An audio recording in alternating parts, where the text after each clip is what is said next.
ఇప్పుడే శ్రీతేజ్ చూసి రావడం జరిగింది. సో వాళ్ళ నాన్నగారు టచ్ చేసినప్పుడు తను రియాక్ట్ అవుతా ఉన్నాడు. సో వెంటిలేటర్ మీద కానీ ఆక్సిజన్ కానీ లేకుండా ప్రజెంట్ ఉన్నాడు. సో ఖచ్చితంగా తను త్వరలో కోలుకుంటాడని ఆశిద్దాం. ఖచ్చితంగా వాళ్ళకు సంబంధించి ఏమేమి సహాయం చేయాలి అంటే చాలా మంది చెప్తా ఉన్నారు, అపమృత్యు దోషానికి సంబంధించి మృత్యుంజయ హోమాన్ని నిర్వహించాలని చాలా మంది అడ్వైజ్ చేస్తా ఉన్నారు. సో అది నేను నా సొంత డబ్బులతోని నిర్వహిద్దామని చెప్పేసి నేను ఫిక్స్ అయినా. సో తనకు కూడా వాళ్ళ ఫాదర్కి చెప్పడం జరిగింది, మృత్యుంజయ హోమాన్ని నా సొంత ఖర్చులతో నిర్వహిస్తాను. అలాగే ఒక 2 లక్షల రూపాయలు ఆ పాపకి సంబంధించి, ఎందుకంటే అక్కడ పాప కూడా ఉంది. సో చాలా మంది శ్రీతేజ్ గురించే మాట్లాడుతూ ఉన్నారు, బట్ పాప గురించి మాట్లాడలేదు. కాబట్టి నా వంతు సహాయంగా అంటే సుమారు ఒక 1000 సినిమాలకు ముహూర్తం చేసినటువంటి ఒక పురోహితుడుగా లేదా పూజారిగా నేను కూడా సినిమా సొమ్మును తిన్నాను. కాబట్టి ఒక 2 లక్షల రూపాయలు వాళ్ళ ఫ్యామిలీకి ఇవ్వాలి అనేటువంటి ఉద్దేశంతో వాళ్ళు ఇక్కడికి రావడం జరిగింది. నేను చూశానండి, నేను చూశాను. సో ఒక 90% డెవలప్మెంట్ ఉంది. 90% అంటే మెయిన్ ఆక్సిజన్ లేదు, ప్లస్ వెంటిలేటర్ లేదు. సో వాళ్ళ ఫాదర్ టచ్ చేసినప్పుడు ఏడుస్తా ఉన్నాడు.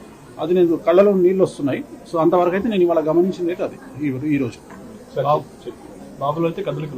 బాబులో కదలిక ఉంది, ఆక్సిజన్ లేదు, ఎట్ ది సేమ్ టైం ఆ వెంటిలేటర్ కూడా తీసేసినారు. సో ఒక నెల అటు ఇటు అయినా ఖచ్చితంగా కోలుకుంటాడు అనేటువంటిది నా ఉద్దేశం. దానికోసమే మన మృత్యుంజయ హోమాన్ని కూడా ఈ వారంలో నిర్వహించడానికి నేను నిర్ణయం తీసుకుంటాను.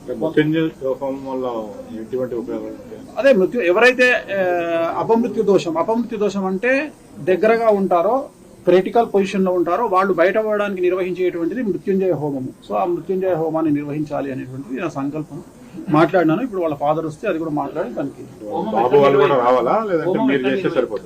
హోమం మన ఆఫీస్ లో కానీ ఫామ్ హౌస్ లో కానీ నిర్వహిస్తాం. అంటే వాళ్ళ తరపున ఎవరో ఒకరు సంకల్పానికి రావాలి కదా, అందుకని 3 రోజులు ఉండవు. ఇప్పుడే ఇమీడియట్ గా చేయాలి కదా, దానికి లేట్ చేయరు. వాళ్ళ ఫాదర్ ఎవరన్నా ఒకళ్ళు వాళ్ళ తరపున సంకల్పం చెప్పడానికి రావాలి కదా, అందుకని. అయితే ఇండస్ట్రీకి మీకు సమ్ గ్యాప్ అనేది రీసెంట్ గా కావచ్చు, మీరు జాతకాలు చెప్పడం వల్ల కావచ్చు, ఇట్లా చాలా ఇష్యూస్ అనేది వచ్చింది కదా. సో ఇండస్ట్రీకి సంబంధించి ఇది జరిగింది అంటే ఆ రోజు ప్రీమియర్ కి రావడం వల్ల. సో ఈ గ్యాప్ ని ఫిల్ చేయడానికి ఏమన్నా వచ్చారనుకోవచ్చు? నాకేం సంబంధం. ఇప్పుడు జాతకాలను బట్టి జరుగుతాయి ఏదైనా కానీ. ఇప్పుడు అల్లు అర్జున్ జాతక రీత్యా ఆయనకు 6వ ఇంట్లో శని ఉన్నాడు కాబట్టి అది జరుగుతుంది. ఎవ్వరు అతిథులు కాదు. నేను చెప్పదలుచుకున్న పాయింట్ ఏంటంటే కలియుగంలో డబ్బు ఎక్కడ ఉంటుందో రిస్క్ అక్కడ ఉంటుంది. There is no development comfortable zone. ప్రతి దగ్గర సమస్యలు ఉంటాయి, సమస్యలు ఉండకుండా ఎక్కడా ఉండదు. సో వాళ్ళు ఫేస్ చేయాలి అంతే. వచ్చినప్పుడు నేను ఎట్లా అయితే కష్టకాలంలో నేను ఫేస్ చేస్తానో సమాజం అందరూ ఫేస్ చేస్తారో ప్రతి ఒక్కరు ఫేస్ చేయాల్సిందే. అనుకోని ఒక సంఘటన కావాలని ఎవరు చెయ్యరు. సో లక్షల మంది గ్యాదర్ అయినప్పుడు, 1000 మంది గ్యాదర్ అయినప్పుడు కొన్ని ఇన్సిడెంట్స్ జరుగుతాయి. జరిగినప్పుడు అల్లు అర్జున్ జాతకం బాగుంది అని ఇప్పుడు కూడా చెప్తున్నా. మార్చి వరకు బాగాలేదు, మార్చి 29 నుండి బాగుంది. షష్టగ్రహ కూటమి అనేది చాలా మంది లాస్ట్ టైం చెప్పినప్పుడు అప్పుడే బాగుంది. ఇప్పుడు కూడా చెప్తా ఉన్నా, నేను ఇప్పుడు కూడా అదే మాట మీద ఉన్నా.